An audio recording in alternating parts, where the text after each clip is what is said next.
Now, Mineral Resources and Energy Minister Gwede has published a gazette intended to introduce a price cap on 93 octane petrol. The move is aimed at allowing fuel retailers to set their own price for the sale of 93 grade petrol. As it stands, the price of petrol is set by government and it's against the law to sell it at any other price. For more on this, I'm joined by the Fuel Retailers Association CEO, Reggie Sibiya. Very good evening to you. Thank you so much for joining us on Newzroom Afrika.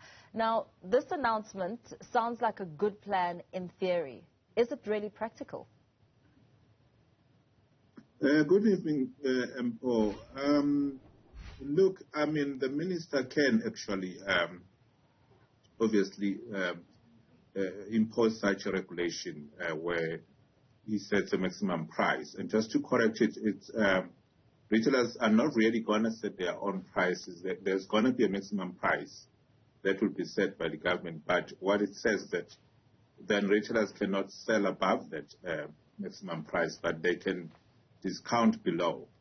Now, it sounds obviously good on paper, but you know, practically speaking, it is actually a very devastating,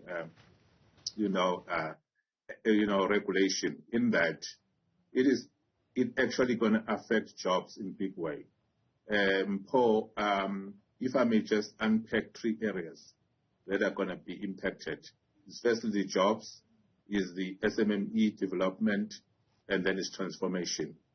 When we look at the jobs in relation to this pricing mechanism, is that if you look at our OPEX margin currently, it's only R1.33. So maximum pricing then really says you need to use this margin to actually compete amongst each other as retailers. And 60% of this R1.33 a litre is actually employment cost.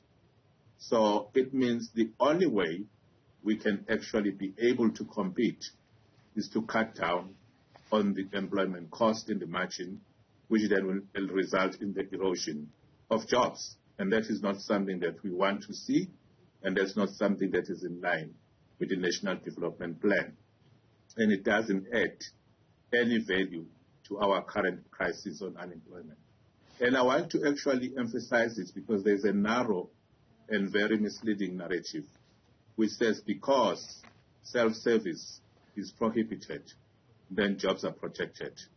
That's actually not true at all, because since COVID, we've already lost 4,000 jobs while, self-service is prohibited.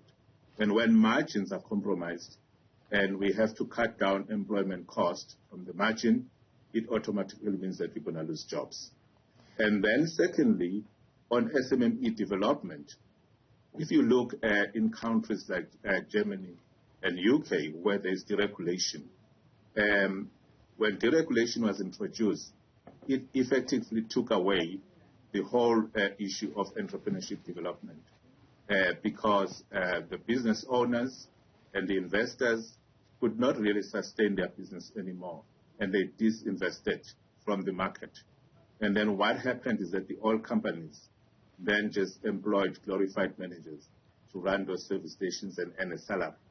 And again, that is actually completely against the National Development Plan, which talks about sustainability and development of SMMEs. And lastly, we are unique in that we are in transition, transformation. If you look, at most of the new entrants who are black, they are still heavily geared. They've got loans that they need to honor. And this R1.33 a litre does not even include those loan repayments, provisions. And this R1.33 a litre is currently under recovery. So how can the government expect that, the new entrants who just arrived in the market must start using that OPEX to play around and compete? So just on those 3 areas, we believe that this pricing proposal is very flawed. But the one thing that has to perhaps be considered, if it may be a consideration, is that the minister has so far provided no detail on how a price cap will be calculated, when it will be implemented, or even how it will be enforced. Is that a window of encouragement that perhaps the 3 points that you raise may be factored in within these questions? Absolutely not, because we know how maximum pricing works. LP gas, as we speak, is on maximum pricing, and prior to it being on maximum pricing, it was completely deregulated, and before that, retailers were making 40% gross profit. And then when the government introduced this price capping on LP gas, they reduced the gross profit to 15%. And now here is the dilemma, and we've experienced it, because even that 15% is not being realized today, because all maximum price capping does, it just caps the price of the selling price, the pump price, in case of 93. But it does not cap the wholesale price. So what we've experienced in LP gas is that because LP gas is a byproduct of fuel anyway, so when then the production cost of LP gas goes up, then the wholesalers, they just move the price up, and the retailer cannot move their price up because it's capped. And as a result, even the 15% that was actually allocated is not realized, and the government is not able to actually control that. So we know how maximum pricing works. And again, it still needs to be based on the build-up elements of the pricing element. You still have to have BFP. You still have to have taxes.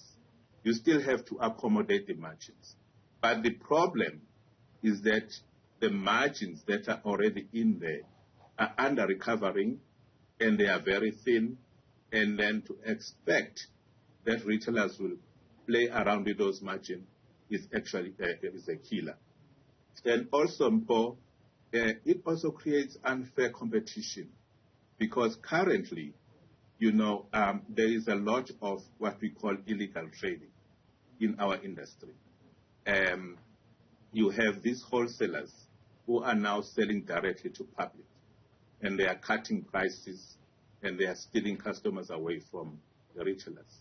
And then we also got people who are just selling the fuel without even the licenses. And that is actually what is going to cause, the dilemma in this whole mix.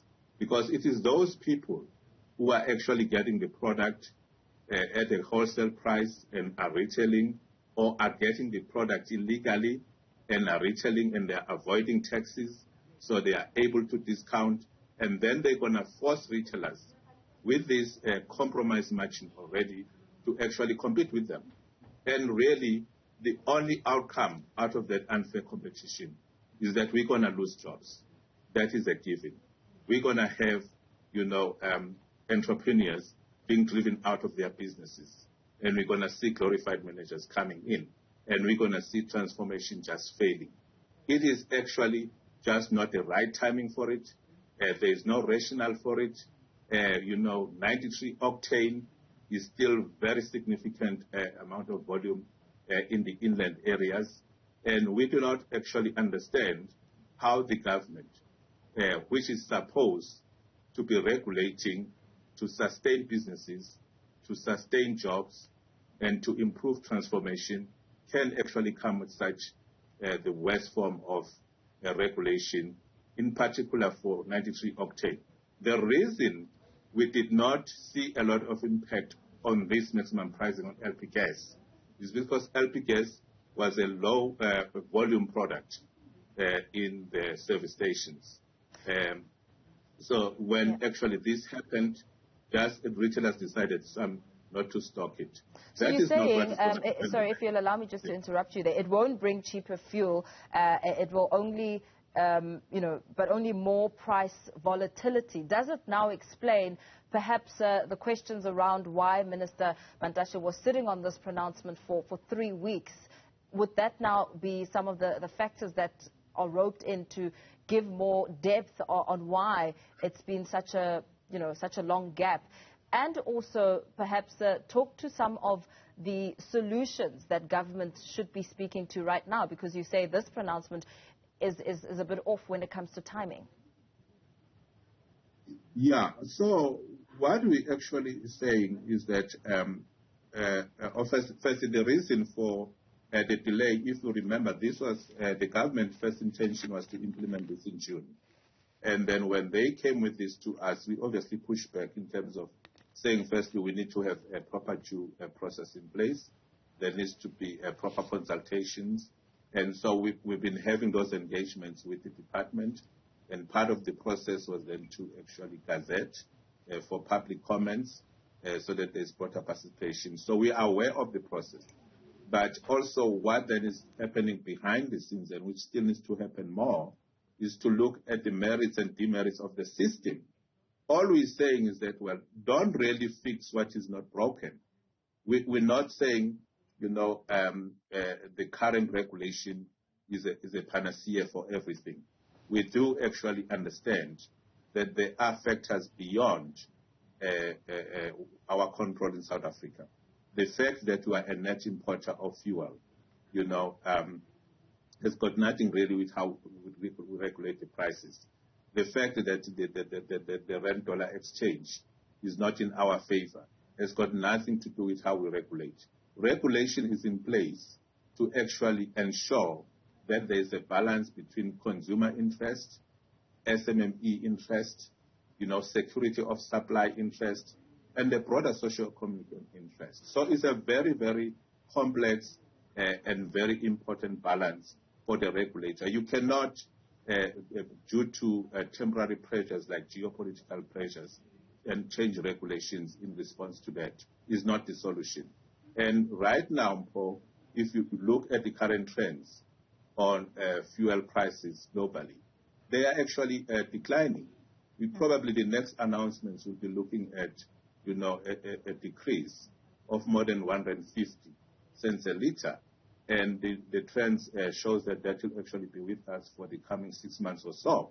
So there is a relief just coming because, the geopolitical, dynamic is still there, but then it actually then caused a lot of inflation. It caused a lot of interest going up, and people are now scared of these fears of global recession.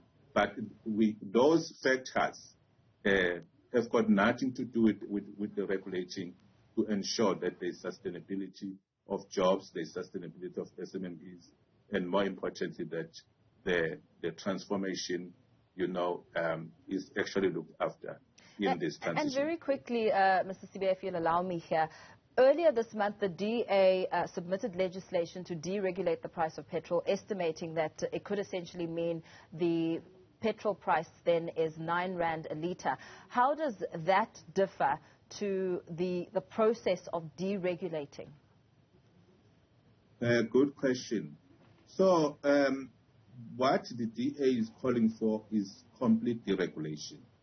In other words, is exactly what you said in the introduction, to say that retailers can set up their own prices, like diesel. Diesel at the moment is deregulated. So a retailer can charge their own prices at the pump price. That's complete deregulation. What is being introduced now is what is called maximum pricing. That is the worst form of regulation, actually. It's not deregulation. It's a worst form of regulation because it says you can sell up to this point. You cannot go above, but you can discount downwards. So it brings a ceiling. Whereas deregulation, there is no ceiling, which is actually even much better than this maximum pricing. Both of them are not the devils we want to see, but maximum pricing is the worst devil because it just doesn't allow retailers or players in the industry to actually respond to the input cost, of production, of production and of marketing the products. Very well, a very complex matter indeed. Let me thank you for your time.